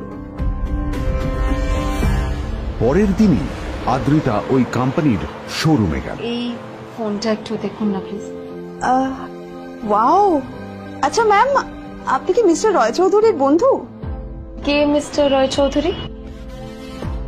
ও, আপনি কি ওই রয় চৌধুরী গ্রুপ অফ ইন্ডাস্ট্রিজ এর মালিকের কথা বলছেন? হ্যাঁ। না না, আমি ওনাকে চিনি না।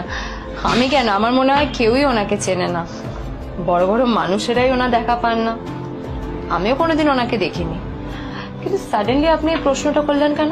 অ্যাকচুয়ালি ম্যাম, আপনার হাতের এই ফোনটা আসলে এটা ফোনের স্পেশাল এডিশন। এই কাটিং, এই ডিজাইন, এই লোগো, এটা জাল করা ইজ নেক্সট টু ইম্পসিবল। আর গোটা ভারতে বিক্রি হওয়া এই ফোনের সেকেন্ড পিস এটা, যেটা মিস্টার রয় চৌধুরী কিনেছিলেন। সেতুরে জিজ্ঞেস করছি ম্যাম, আপনি এই ফোনটা কোথা থেকে পেলেন? তবে কি নীল মিস্টার রয় চৌধুরী, নাকি নীল এই ফোনটা চুরি করেছে? বেকার নীলের কাছে কোটি টাকার ফোন কোথা থেকে এলো? নীলের সত্যিটা তাহলে কি? আর ও যদি সত্যি বড় লোক হয়ে থাকে, তবে ও নিজের শ্বশুর বাড়িতে খরচামাই হয়েই বা থাকে কেন? আদ্রিতা এসব কথাই মনে মনে ভাবছিল। তবে আদ্রিতার বিশ্বাস ছিল যে কোনো না কোনো মতলব করেই নীল এই ফোনটা আদ্রিতার জন্য নিয়ে এসেছিল। কিছুদিন পর আদ্রিতা সেই ফোনটার কথা ভুলে গেল। নীল সকাল সকাল ঘুরতে বেরিয়েছে বাইরে।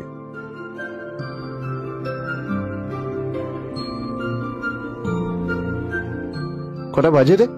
আমার খুব লেট হয়ে গেছে বুঝলি। তোরা খেল, ঠিক আছে? তোরা খেল, আমি আসছি।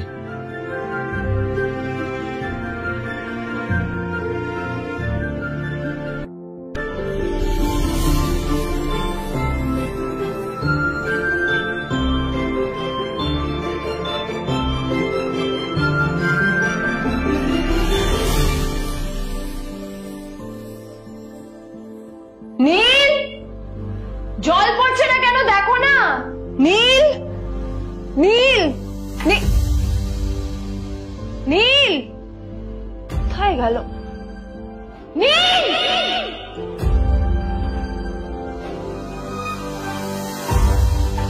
নীল, নীলকে ডাকছে কেন বলতো? ওইদিকে বাড়িতে আদ্রিতা আর চিত্রা আশ্চর্য হয়ে গেল যে নীল হঠাৎ কোথায় উধাও হয়ে গেল। মা তোমাকে কিছু বলে গেছে নীল? হ্যাঁ, কোথায় গেছে ও? না, আমি ওর কোনো খোঁজ খবর রাখি না। এবার একটা কথা মনে হচ্ছে, ওকে না এবার একটু শীতে করতে হবে। একটা কাজে যদি আসতো ছেলেটা, যখনই কোনো কাজের কথা বলি ভ্যানিশ হয়ে যায়। আমি ওকে বলেছিলাম R&B গোল্ডেন ডায়মন্ড থেকে আমার সেটটা নিয়ে আসতে, আনেনি। আজকেও ভালো করে অফিসে নিয়ে যাবো, ভ্যানিশ হয়ে গেল। কোথায় গেল কে জানে। আমার ভাগ্যেই জুটেছে এরকম একটা ছেলে। তুমি কেন বিয়েটা দিয়েছিলে আমাকে? এটা আবার কি বলছিস? আমার কি দোষ? দেখ, ওই অসভ্য ছেলেটার সাথে বিয়ে দিতে চাইনি। যা করেছে তোর বাবা করেছে, এটা আমার কোনো দোষ। তখনই হঠাৎ নীল সেখানে এসে উপস্থিত হলো, কিন্তু ও দুজনকে উপেক্ষা করে ভিতরে চলে যাওয়াই শ্রেয় মনে করল। এই যে লাট সাহেব ফিরলেন রাজকার্য করে। এদিকে এসো, তোমার ফাঁকিবাজির আলোচনাই এখানে চলছে। মা প্লিজ থাক, মা থাক, ভাল লাগছে না। এমনিতেই অফিসের জন্য আমার লেট হয়ে যাচ্ছে, আর বিজন আমার ওয়েটও করছে। বিজনের নাম শুনেই নীলের মুখটা ফ্যাকাশে হয়ে গেল। আদ্রিতা নীলকে উপেক্ষা করেই বলল, আরে যে এই ছেলেটার মতো আর একটা ফাঁকিবাজ না তুমি পাবে না। তুমি কেন দাঁড়িয়ে আছো? এই যে শোনো শোনো শোনো শোনো, দাঁড়িয়ে আছো কেন? তোমাকে আমি বলেছিলাম R&B গোল্ড ডায়মন্ড তোমার সেটটা তুলেছো, তোলোনি তো। এইটা চাই না আমার। তুমি আমার সাথে অফিসে যাবে, ফেরার পথে তুমি সেটটা নিয়ে আসবে। তোমার জন্য সবসময় লেট হয়ে যাবে, তোমার জন্য বিরক্ত লাগে। আর ব্যাগটা নিয়ে ওর পেছন পেছন কোথায় যাচ্ছ? যা দিয়ে ওখানে রেখে এসো। নীল চিত্রার সাথে মাঝে মাঝে ঝগড়া করলেও তার স্ত্রী আদ্রিতার সাথে ও কখনো ঝগড়া করত না। সত্য সব অপদার্থ।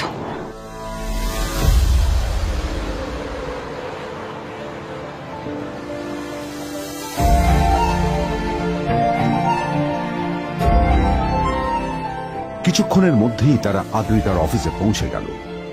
আদ্রিতা গাড়ি থেকে নামতে নামতে দেখলো যে তার কাছে অনেকগুলো ফাইল আছে। নীলের দিকে তাকিয়ে ওকেই ফাইলগুলো নিয়ে ভেতরে আসতে বলল। তাহলে হা করে দাঁড়িয়ে আছো কেন? ফাইলগুলো নিয়ে ভেতরে এসো।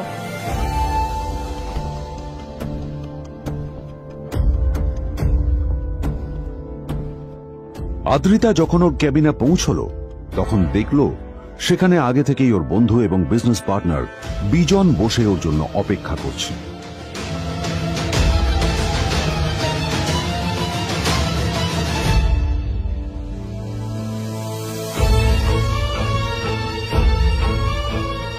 কোথায় ছিলে বলো?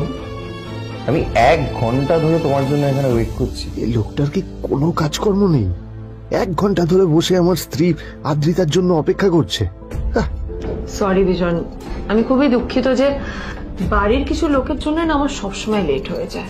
আদ্রিতার কথা শোনার পর বিজনের 1 ঘন্টা অপেক্ষা করার অভিযোগ 1 মুহূর্তের মধ্যে মিলিয়ে গিয়েছিল।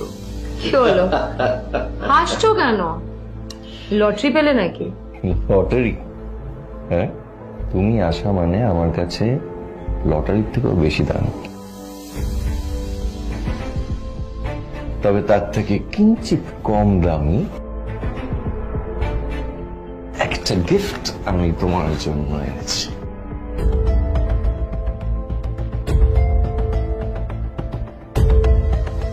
This is a rare diamond necklace for you.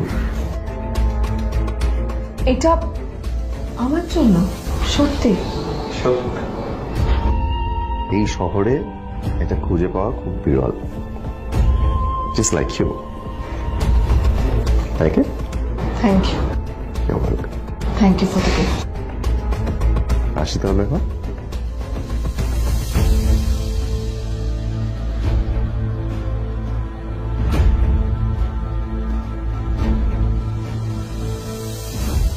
Adrita, আমি আজ পর্যন্ত তোমাকে কোনো রকম উপদেশ দিইনি, কিন্তু আজ আমি তোমাকে বলতে বাধ্য হচ্ছি। এই যে এই লোকটা তোমাকে শুধুমাত্র ইমপ্রেস করার জন্য একটা নকল সস্তার হীরের গয়না দিয়ে গেছে। এরকম একটা লোকের সাথে তোমার মেশা উচিত না। ভবিষ্যতে কিন্তু তুমি বিপদে পড়বে। আদ্রিতা, আমি তোমাকে কথা দিচ্ছি, আমি তোমার জন্য আসল রেয়ার একটা হীরের গয়না এনে দেবো, এর চেয়েও দামি, এর চেয়ে অনেক অনেক বেশি দামি। তার জন্য আমাকে যাই করতে হোক না কেন, আমি তোমাকে একদিন ঠিক এনে দেবো তোমাকে। তাদের বিয়ে হয়েছে 2.5 বছর। এর মধ্যে প্রথমবার তার মনে হলো নীল তার জন্য লড়াই করছে। নীলের এই রূপটা দেখে আদ্রিতা চমকে গেল। আজ প্রথমবারের মতো আদ্রিতার মনে প্রশ্ন এলো, নীলকে নিজের থেকে দূরে সরিয়ে রেখে আমি কি কোনো ভুল করছি? না না, এটা আমি কি ভাবছি? বিজন আমার বিজনেস পার্টনার, ও আমাদের মেইন ইনভেস্টর। নীলের এই অ্যাকশনের কারণে বিজন আমার কোম্পানি থেকে ব্যাক আউট করে গেলে কি হবে? না না না না না, নীলের জন্য আমি আমার এত বছরের পরিশ্রমকে জলে দিতে পারি না। আমার নীলকে নয়, আমার বিজনকে প্রয়োজন।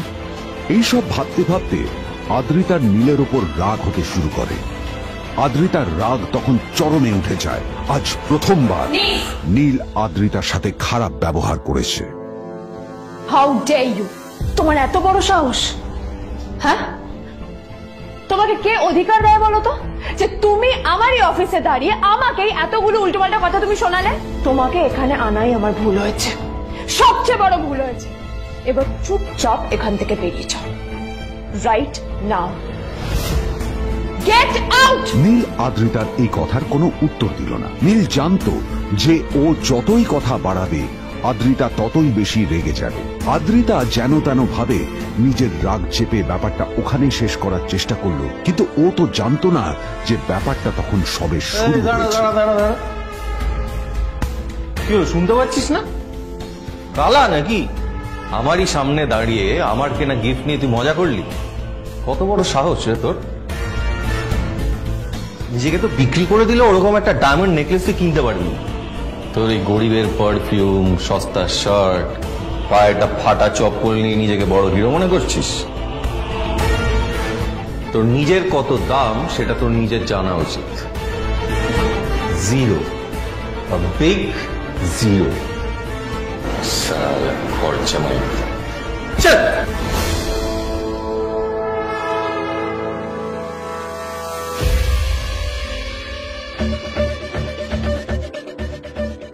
নীল তখনও ঝামেলা করার মেজাজ ছিল না, কিন্তু যখন কেউ অন্যের নীরবতা সুযোগ নিতে শুরু করে তখন কথা বলাটা প্রয়োজন। নীল আঙুল তুলে পেছনের দিকে ইশারা করে। প্রথম কথা, ওই যে ওখানে দাঁড়িয়ে আছে, ও আমার স্ত্রী।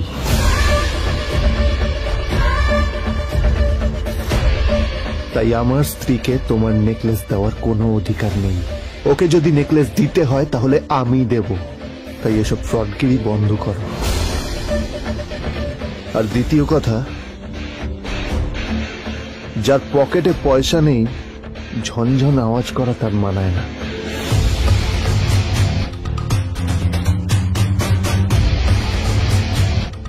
নীল বিজনকে তার সোয়াগ দেখিয়ে বেরিয়ে গেল।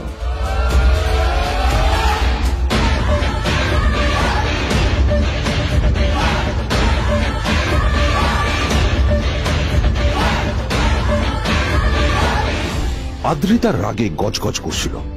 ওর জ্বলন্ত চোখের সামনে শুধু নীলের মুখটা ভেসে উঠছিল। ও যতই নীলের কথা ভাবছিল ততই ওর রাগ বেড়ে যাচ্ছিল। গত কয়েক মাস ধরে আদ্রিতার কোম্পানির অবস্থা একেবারেই ভালো ছিল না। আদ্রিতা তা সামলানোর আপ্রাণ চেষ্টা করছিল। কি যে করবেও সেইটাই বুঝে উঠতে পারছিল না। তারপর বিজনের সাথে ওর দেখা হলো, আর তখনই বিজনের সাথে ওর বন্ধুত্ব হলো। বিজন একটা খুব বড় পরিবারের সদস্য। আজ বিজন শুধুমাত্র আদ্রিতার কোম্পানির একজন বিজনেস পার্টনারই নয়, সাথে বড় ইনভেস্টরও। আর শুধুমাত্র বিজনের কারণেই আদ্রিতার কোম্পানি এখনো চলছে। এই কোম্পানির সমস্ত লস বিজনই বহন করে এবং আদ্রিতারও ওকে তাই খুব প্রয়োজন। বিজনের সাথে বন্ধুত্ব করা আদ্রিতার পক্ষে সহজ কাজ ছিল না। অনেক কাঠখড় পুড়িয়ে আদ্রিতা ওর কাছাকাছি এসেছিল। সবকিছু ঠিকঠাকই চলছিল, সবকিছুই আদ্রিতার প্ল্যান অনুযায়ী হচ্ছিল, কিন্তু নীল আজ এসে সবকিছু নষ্ট করে দিল। কি দরকার ছিল বুঝতে পারছি না। কি দরকার ছিল নীলের বিজনকে এতগুলো কথা শোনানোর? এবার বিজন আমাকে টাকা দেবে কিনা সেটাও জানি না, আমার কোম্পানিতে ইনভেস্ট করতে চাইবে কিনা সেটাও বুঝতে পারছি না। কি করব?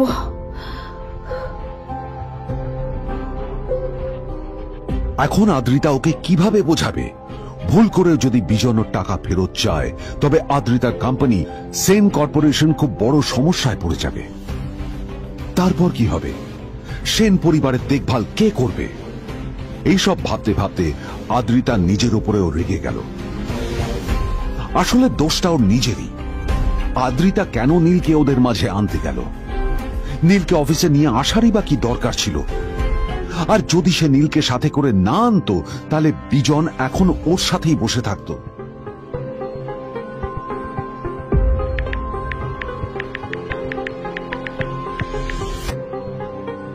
প্যামেলা, আমি মিটিং এ বেরোবো, আমার চেঞ্জটা একটু নিয়ে এসো প্লিজ।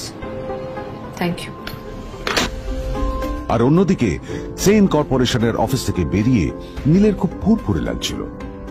তখনই হঠাৎ ওর ফোনটা বেজে উঠল। ফোনটা ছিল মিস্টার রায় চৌধুরী। তিনি ছিলেন শহরের সব থেকে বড় বিজনেসম্যান। হ্যাঁ মিস্টার রায় চৌধুরী, আমি আপনাকেই ফোন করতে যাচ্ছিলাম। আমি একজন বিশেষ লোকের সাথে তোমার একটা মিটিং ফিক্স করেছি। ওর অ্যাড্রেস আমি তোমাকে টেক্সট করে দিয়েছি। আমি চাই তুমি ওই লোকটার সাথে মিট করো। ঠিক আছে, আমি যে কোনো কারোর সাথে দেখা করতে পারি, কিন্তু তার জন্য আপনাকে আমার দুটো শর্ত মানতে হবে। প্রথমটা, আমার জন্য একটা রেয়ার হীরের নেকলেস আপনাকে জোগাড় করে আনতে হবে। আর দ্বিতীয়টা, আমি আপনাকে টেক্সট করছি, এটাও কিন্তু একই রকম জরুরি। এই দুটো কাজ আপনাকে যত তাড়াতাড়ি সম্ভব করে ফেলতে হবে আমার জন্য, ঠিক আছে? তোমার অ্যাকাউন্টে কিছু টাকা পাঠিয়েছি, কিছু জামা কাপড় কেন, যাতে তুমি ভদ্র সমাজে আসার যোগ্য হও আর তোমাকে আমি স্বামীর পরিচয় দিতে লজ্জা না পাই। তোমার কারণে আমার পরিবার লজ্জা পাবে, আমি সেটা চাই না। যখনই দেখি তখনই তুমি ভিখিরির মতো ছেঁড়া ফাটা জামা কাপড় পরে থাকো। আসলে আদ্রিতার বাড়িতে আজ ফ্যামিলি ডিনার পার্টি ছিল, আর শেষবার নীলের জন্য ওকে অনেক ঝামেলা পোহাতে হয়েছিল। মেসেজ পড়ে নীল ফোনটা নিজের পকেটে রেখে রাস্তার ধারে গিয়ে একটা ট্যাক্সি থামানোর জন্য হাত বাড়িয়ে দিল। নীল ট্যাক্সি ধরে গোল্ডেন সিটি অ্যাভিনিউর দিকে বেরিয়ে পড়ল। গোল্ডেন সিটি অ্যাভিনিউ শুধু কলকাতারই নয়, এটা ছিল সারা পশ্চিমবঙ্গের সবচেয়ে বিলাসবহুল সোসাইটিগুলোর মধ্যে একটা। আসলে এই সেই জায়গা যেখানে মিস্টার রায় চৌধুরী আজ তার জন্য গোপন মিটিং ফিক্স করেছিলেন। কিন্তু নীল কার সাথে দেখা করতে যাচ্ছে এ সম্পর্কে ওর কোনো ধারণাই ছিল না। যখন নীল সেখানে পৌঁছল, ফুল বিলার বাগানে বসে থাকা লোকটিকে দেখে রাগে নীলের রক্ত ফুটতে শুরু করলো। নীল ওখানে না দাঁড়িয়ে বেরিয়ে গেল। তখনই হঠাৎ একটা মেসেজ এলো। আসলে আজ আদ্রিতার ফ্যামিলি গ্যাদারিং এ যাওয়ার আগে নীলকে ওর হাই স্কুলের রিইউনিয়নেও যেতে হতো। গ্রাজুয়েশনের পর এত বছরে এই প্রথম নীল তার কোন কলেজ বা স্কুলের রিইউনিয়নে যাচ্ছে। এতগুলো বছরে নীল তার কোনো বন্ধুর সাথেই দেখা করেনি। নীলের তার পুরনো সহপাঠীদের কথা মনে পড়তে লাগলো, যাদের সাথে ও স্কুলে মজা করত। আজ আবার ওদের সকলের সাথে নীলের দেখা হবে।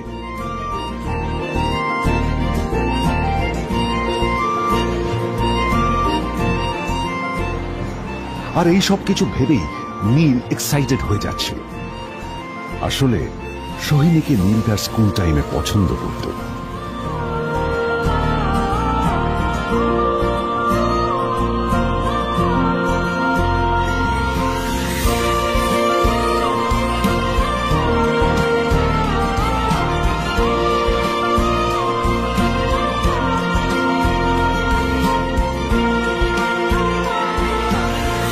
অন্যদিকে সেন কর্পোরেশনে ইনভেস্টরদের সঙ্গে আদ্রিতার মিটিং একেবারেই ভালো যায়নি।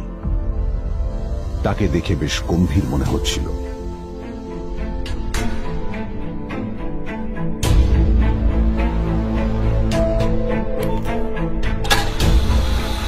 ভাই পৃথিবীতে এমন লোক আছে, কি দেমাগ দেখলি? হ্যাঁ, কাজকর্ম তো কিছু করার নেই, আর কিছু করেও না। হ্যাঁ, শুধু চলে এসছে আমাদের ম্যাডামকে রাখাতে। এই 1 বছরে না কিচ্ছু বদলায়নি। আরে আমি তো ভেবেছিলাম যে এর সাথে ম্যাডামের আর কোনো সম্পর্কই নেই, কিন্তু না, এখন যা দেখছি উল্টে ম্যাডামের মাথায় উঠে নাচছে। আমার মাঝে মাঝে মনে হয় এদের দুজনের বিয়ে কিভাবে হলো। আর বিয়ে তো অনেক পরের কথা, 2 বছর হয়ে গেল এদের এখনো ডিভোর্স হলো না। হ্যাঁ, আমার তো ভাবলে কিরকম অবাক যা লাগছে। বলেছিস।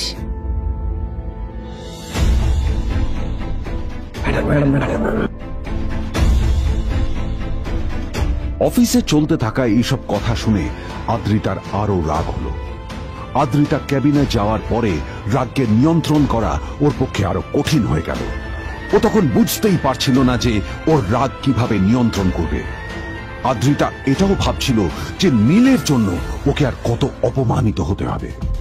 এসব ভাবতে ভাবতেই আদ্রিতার চোখ গেল ওর বাবার ছবিটার দিকে।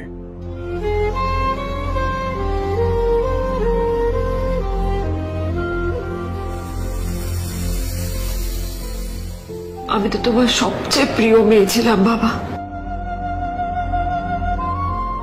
তাই আমি সবসময় ভেবেছি যে তুমি আমার জন্য যাকে সিলেক্ট করবে সে সব থেকে শ্রেষ্ঠ হবে। তাই আমি নিজে থেকে কখনো কোনো রিলেশনশিপে যাইনি, আর তোমার কাছে বিয়ের কোনো শর্তও রাখিনি। কিন্তু তুমি না আমার সাথে কি করলে? এই গাধাটার সাথে আমাকে বিয়ে দিলে। আমার জীবনটা নষ্ট হয়ে গেল, শেষ হয়ে গেল।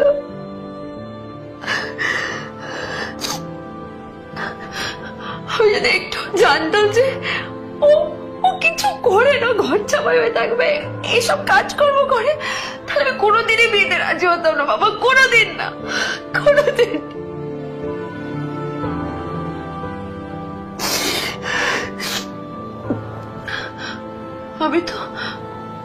আমি তো সবসময় ভাবতাম যে বাবা মারা তাদের সন্তানের ভালো চায়, কল্যাণ চায়, তাদের জন্য চিন্তা করে। কিন্তু বাবা, তুমি আমার জন্য একটু চিন্তা করোনি। তুমি শুধু তোমার শেষ কর্তব্যটুকু করতে চেয়েছিলে, শেষ ইচ্ছাটুকু রাখতে চেয়েছি, পালন করা হয়ে গেছে। আর আমাদের তুমি ছেড়ে চলে গেলে, তুমি আমাকে ছেড়ে চলে গেলে। অন্যদিকে নীল রিউনিয়ন পার্টির জন্য হোটেল প্রাইম স্টারের দিকে রওনা হলো। হোটেল প্রাইম স্টার ছিল শহরের সবচেয়ে দামি হোটেল। ওখানে শহরের সব বড় লোকেরা যাতায়াত করত। নীল যখনই তার পুরনো বাইকটা নিয়ে ওখানে পৌঁছলো, ওর পুরনো জামা কাপড়, পুরনো বাইক আর ওর পায়ে ছেঁড়া চপ্পল দেখে সিকিউরিটি গার্ড ওকে গেটের বাইরেই আটকে দিল। কোথায় যাচ্ছিস শালা ভিখিরি? না দাদা, আপনি আমাকে ভুল বুঝছেন। আসলে আমাকে ইনভাইট করা হয়েছে, আমি এই হোটেলেই এসেছি। শালা মিথ্যে কথা বলার জায়গা পাস না? হ্যাঁ, মিথ্যে কথা বলার আগে নিজের চেহারাটা তো দেখতিস। এটা একটা প্রাইম হোটেল, বুঝেছিস? এখানে সব শহরের বড় বড় লোকেরা তাদের বড় বড় গাড়ি নিয়ে আসে। শালা তোর মতো একটা ভিখিরি একটা ফ্যাট প্যাটে আওয়াজ বের করা বাইক নিয়ে চলে এসছিস, আর আমি তোকে ঢুকতে দেবো? না দাদা, আমাকে ইনভাইট করা হয়েছে। আমাকে শুনুন, চল আমাকে একবার ঢুকতে দিন আমাকে। নীল পড়ে যেতেই একটা দামি গাড়ি ওখানে এসে দাঁড়ালো। এই গাড়িটি আর অন্য কারো নয়, হোটেল প্রাইমের মালিক মিস্টার খান্নার ছিল। কি হচ্ছে কি এটা? হোটেলের গেটের সামনে এসব ক্যাশ চলছে এখানে। হোটেলের বদনাম হবে না এতে? স্যার দেখুন না, এই যে ভিখিরিটা হোটেলে ঢুকতে যাচ্ছে, আমি বারণ করছি, শুনছে না স্যার? Shut up! আপনি কি করতে আছেন? কে কি হচ্ছে দেখি কে? মিস্টার খান্না তার চশমা খুলে নীলের দিকে দেখলেন, আর ওনার মুখটা হাঁ হয়ে গেল।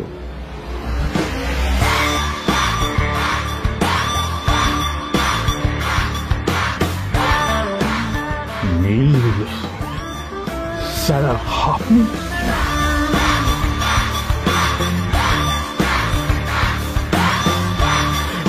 Extremely sorry sir. Sir sir আপনি একটা ইনফর্ম করেননি কেন আমাকে? আপনি আসবেন জানলে তো আমি নিজে রিসিভ করতে আসতাম আপনাকে। ঠিক আছে, আপনি ব্যস্ত হবেন না প্লিজ। জানোইনি কে? নিজের বসকে এভাবে একজন ভিখারিকে হাতে পায়ে ধরতে দেখে